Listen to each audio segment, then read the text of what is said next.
ایک عفت مآب باپردہ شریعت محمدی کی پابند خاتون پر تہمت اور افتراء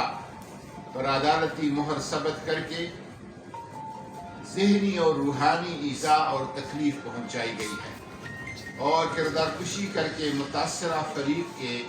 دینی و معاشرتی تعارف اور پہچان کو ناقابل تلافی نقصان پہنچایا گیا ہے۔ مذکورہ متنازع عدالتی فیصلے نے نظام عدل پر کئی سوال اٹھائے ہیں اور اللہ تعالیٰ اور نبی کریم صلی اللہ علیہ وسلم کے مقدس نام پر استوار رشتہ نکاح و ازدواج کو متنازع بنا کر مشکلات میں پنسی صنف نسوان کو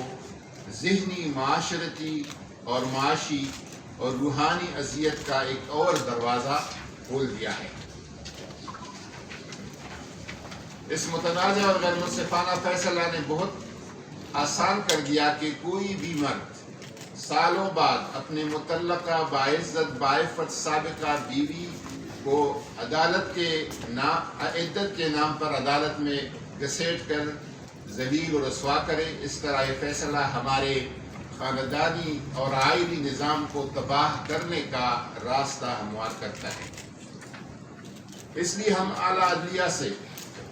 مؤدبانہ گزارش کرتے ہیں کہ قوم کے ماؤں، بہنوں اور بیٹیوں کے آبرو و عزت کے تحفظ کے لیے بہترین قومی مفاد میں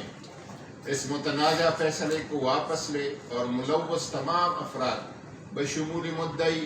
شکایت کنندہ، گواہ وغیرہ سب کو قانون کے کٹہرے میں کھڑا کر کے بے نقاب کیا جائے۔